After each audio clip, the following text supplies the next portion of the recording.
And in entertainment, ex-Pinoy Big Brother housemate and Baguio native Micah Dizon answered rumors on whether she's the girl in the so-called Baguio sex scandal or not.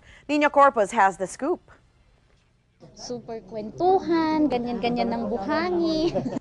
PBB contestant Micah Dizon is unaffected by the controversies that met her when she came out of the Big Brother house. Micah was the first to be evicted from the house, along with housemate Jeremy Legaspi from Japan.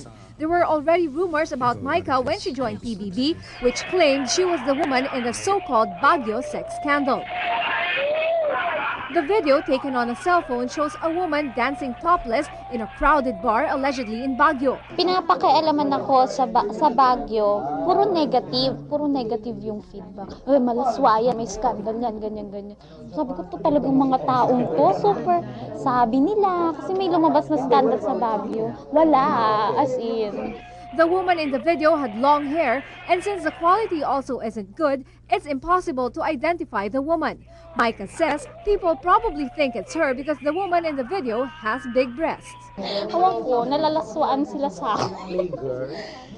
Hindi po kasi ako, malaki yung boobs, tapos gimikera ako. Micah says she would much rather ignore the rumors and focus on finishing her BS nursing course at the University of Baguio, as she would want to work abroad instead of entering showbiz. Hirap po, kasi gusto ko simpleng buhay. Nung mga sumisikat-sikat na ako sa Baguio, parang gusto kong sisihin yung boobs ko. Ikaw, tayo kasi!